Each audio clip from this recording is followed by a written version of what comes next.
पिछले वीडियो में हम लोग ने देखा था अ, अमेंडिंग एक्ट देखा था, रेगुलेटिंग एक्ट देखा था, ब्रिक्स इंडिया एक्ट देखा था। उसके बाद एक्ट ऑफ 1786 देखा था। सॉरी, एक्ट ऑफ 1786, हाँ, एक्ट ऑफ 1786 देखा था।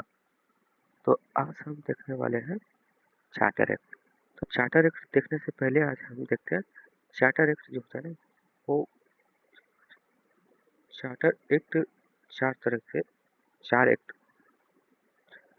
चार्टर एक्ट के नाम पर चार एक्ट है, जो कि हमारा 1793 में हुआ, 1813 में हुआ, 1833 और फिर 1853 में चार एक्ट हुआ था। तो आज हम इसको कवर करने वाले हैं 1793 में जो हुआ था हमारा। तो चलिए देखते हैं कि ये क्यों हम लोग को पढ़ना चाहिए और इसने क्या किया था हमारा कॉन्स्टिट्यूशन में।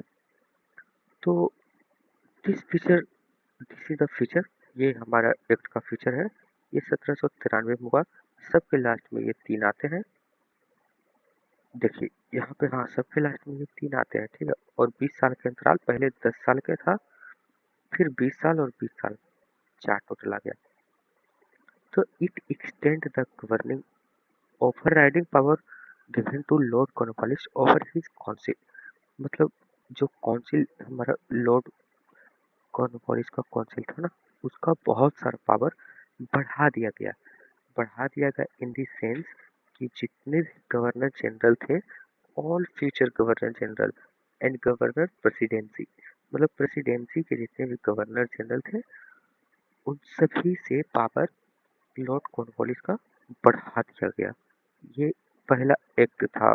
एक्ट का मतलब जो भी नियम था वो था, it gave the governor general more power and control over the government of the subordinate presidency of Bombay and Madras. यानी मद्रास और बॉम्बे में जो सब ऑर्डिनेट प्रेसिडेंसी थी, मतलब इसके पार्ट जो वहाँ पे थे, उनको भी ये हैंडल कर सकता है। इसका यही मतलब, it instant the monopoly of company in India for another period of 20 year. मतलब जो मोनोपोली था कंपनी का कि कर वसूलने का, पैसा तसीलने का, वो इसको दे दिया गया, ठीक है। ये तुम्हारे पास 20 साल के लिए और बढ़ाया जाता है। It provide that the commander in chief, ये कमांडर इन चीफ जो था, was not be A member of governor general council. मतलब कमांडर इन चीफ तो सेना का होता है, ये बात हमको भी पता है, आपको भी पता है। तो ये जो पार्ट था, वो गवर्नर जनरल के काउंसिल में नहीं आता है, unless he was so appointed. मतलब ना ही गवर्नर जनरल काउंसिल के थ्रू उसे अपॉइंट किया जाएगा और ना ही उसका कोई इधर पावर है, ऐसा मतलब ये कहा गया था, कहता है।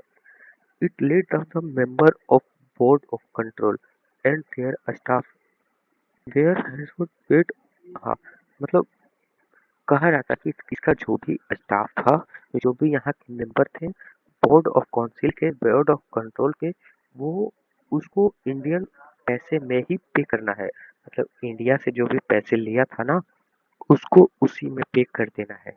ये हमारा चार्टर एक्ट ऑफ 1793 का था।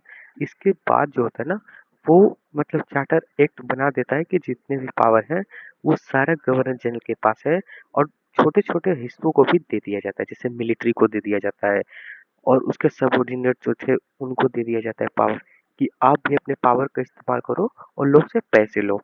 यदि वो पैसे नहीं देते ना, तो उसे दंड भी देने का अधिकार दे दिया गया था। तो आज के लिए बस इतना ही।